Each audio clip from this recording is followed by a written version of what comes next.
तन के हविस मन को गुनहगार बना देती है, भूख इंसान को गद्दार बना देती है। जी हां, जुर्म कितना भी संगीन क्यों ना हो, गुनहगार कितना भी शातिर क्यों ना हो, हर गुनहगार अपने दामन पर छोड़ ही जाता है गुनाह के छींटे, क्योंकि गुनाह अपनी गवाही खुद देता है। नमस्कार, मैं हूं आपके साथ शकील साजिद और आप देख रहे हैं गुनाह के छींटे।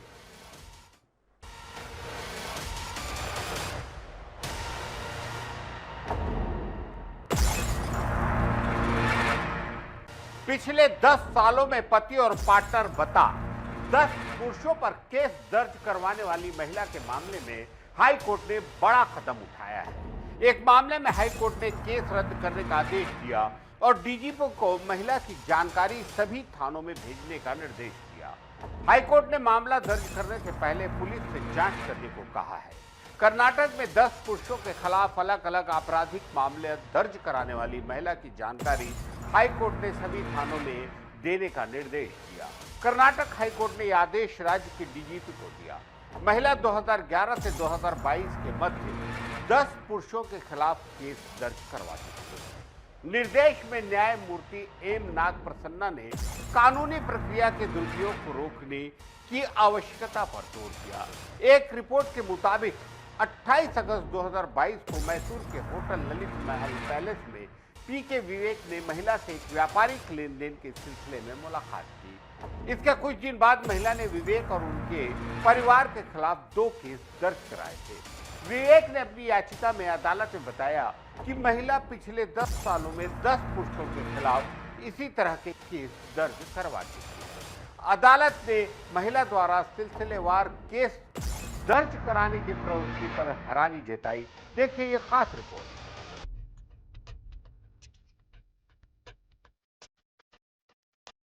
एक महिला ने 10 मर्दों से शादी की, उनके साथ संबंध बनाए, अब जाकर उसने सभी पर बलात्कार का आरोप लगाया है।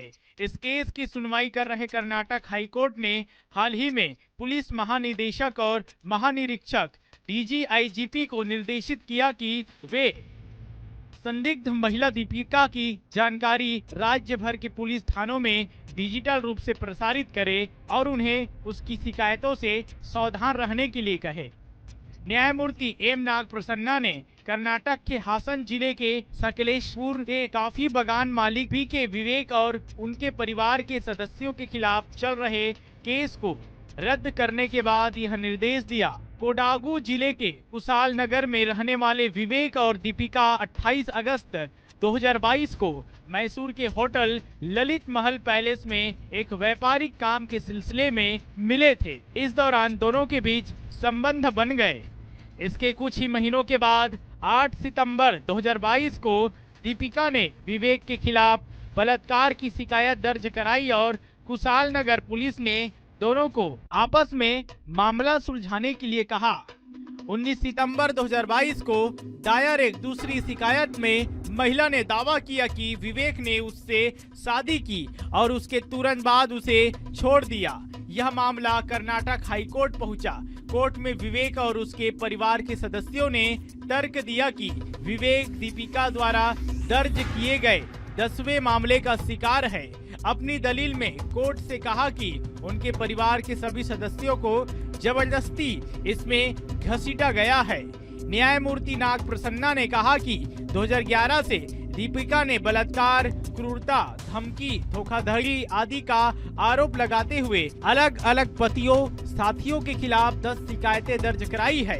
उन्होंने कहा कि अधिकांश शिकायतें बेंगलुरु के विभिन्न पुलिस स्टेशनों में दर्ज की गई और चिक्काबल्लापुर और मुंबई में एक मामला दर्ज किया गया।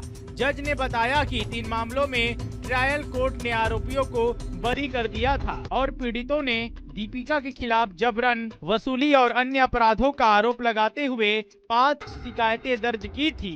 कोर्ट ने कहा, बरी करने के सभी आदेशों में एक समान ट्रेंड है।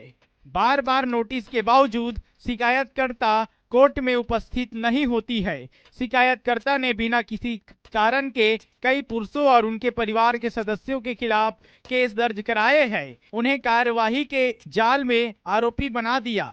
यहाँ तक कि आईपीसी के धारा 376 के तहत रेप के आरोप में उन आरोपियों को हिरासत में लिया गया।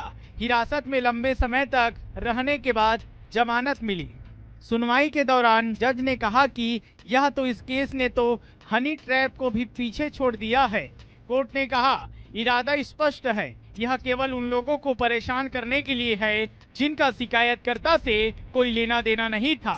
शिकायतकर्ता की हरकतों और चालों का शिकार 10 से ज्यादा लोग हुए हैं, जो हनी ट्रैप की हद तक है। मैं शिकायतकर्ता के कृत्यों को 1 दशक पुरानी धोखाधड़ी की गाथा मानता हूँ। यह सिर्फ एक के खिलाफ नहीं बल्कि कई लोगों के खिलाफ है। DA news plus desk report, Raipur.